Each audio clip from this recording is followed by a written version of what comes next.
In this video, we're going to capture the blue lake on the moon. So grab yourself some budgie smugglers, grab a beach towel, and we're heading on our way.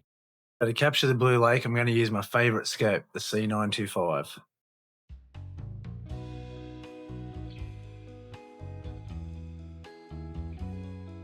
Head with the 4X power mate, the SC432M with 9 micron pixels and a filter wheel. We should get some fantastic results.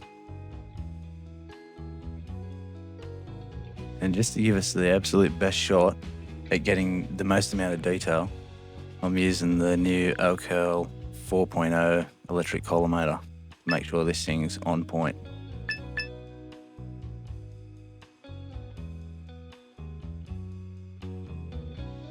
So this is the first attempt on the 24th of February this year.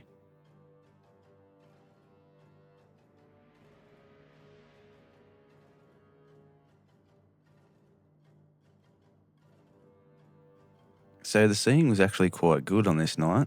It looks a bit shaky here, but you got to remember we're looking at this through 9400 millimeters of focal length.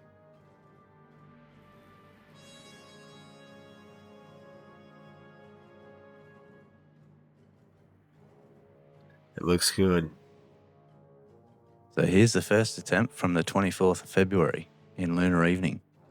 The terminator line is right on the Apennine Mountains, so we're not getting, even with the RGB stacked channels, we're not getting the colour reflected back at us because there's a lot of shadow, but you can still make out where the blue lake is. And then I decided to try it again on the 26th of February, 2 days later, and the terminator had moved slightly more across the face of the moon. You can see here that more of the surface is highlighted, but we've lost a lot of the shadow and detail. However, the colour reflected off, have a look here, once you enhance the saturation, it sticks out like a sore thumb.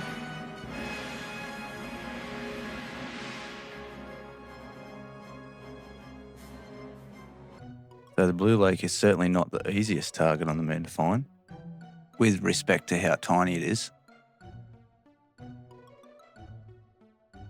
But basically we're looking for the Sea of Vapors. Then we want to find the Manilius crater and the Apennine Mountains and the Conan crater, and it's almost directly in between. If you look closely here, roughly between the Manilius and the Conan, it looks like the Queen's turned a corgi upside down. And the head of the corgi, there's a tiny little blue smudge. So I've found it's best to shoot it in red, green and blue with a mono camera because the mono is obviously way more sensitive, and you can enhance the saturation a lot more. The color cameras, you do pick it up a little bit, but it's nowhere near as dominant like the blue color.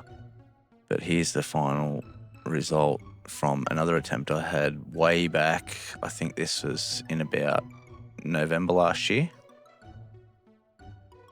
It still looks pretty good once you enhance the saturation. From Earth with amateur telescopes, obviously we're not going to get the detail that they did here with the flyby on the Apollo 17 or the extreme detail from the Lunar Reconnaissance Orbiter, but we can still make it out and you can still recognise what it actually is. So the inner crater, or the blue lake, is definitely one of the more challenging targets on the moon, but very rewarding. Once you capture it and you stack it and you boost the saturation a little bit and you see that blue colour really pop, that's, there's nothing like it. So anyway, this is my final attempt at the blue lake. I'm sure I'll shoot it again in the future, but let me know what you think. And if you could give us a like, share, subscribe, whatever, it'd be much appreciated. So thanks for watching.